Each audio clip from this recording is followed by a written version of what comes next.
Европа өлкөлөрүндө тагыраагы Германияда жылына 412 миллион тонна таштанды чыгат. Таштандыны ар бир жаран атайын бөлүштүрүлгөн урналарга салышат. Таштанды таштоочу урналар ар кандай түстө болот. Бирине жалаң айнек идиштерин, бирине кагаздарды, дагы бирине желим бөтөлкөлөрдү салышат. Мындай учурда таштандыны кайра иштетүүчү заводдорго алып баруу дагы оңойго турат. Ал эми Кыргызстанда таштанды көйгөйү көп жылдан бери чечилбей жатканын айтып келебиз. Баш калаабыз Бишкек шаарынын борборуна да дал ушундай таштандыны бөлүп таштоочу урналар орнотулган. Бирок аларга бардыгын аралаштырып эле сала беришет. Ошондой эле айрым жарандарыбыз отурган жеринен чемичке чагып, каалаган жерге таштандыны ыргытып басып кетишет. Андыктан шаарыбыздын таза болушу үчүн эмне кылышыбыз керек деген суроо менен шаар тургундарына кайрылдык.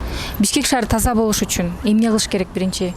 Биринчи ошол тазалыкты сакташ керек, бакалошкалар или семчканы чакпоо керек, анан кичинекейлерди кичинесинен тазалыкка үйрөтүү керек. Тазалыкты сакташ үчүн бул ар бир адамдын өзүнөн да. Ал тазалаган жерде эмес, ал булганбаган жерде да тазалык сакталат. Ошон үчүн бул өкмөттү дагы же мэрияны дагы күнөөлөй берген да болбойт. Мисалы, могу жердегилер урнага таштайт. Мына мен мону көтөрүп барсам урнага.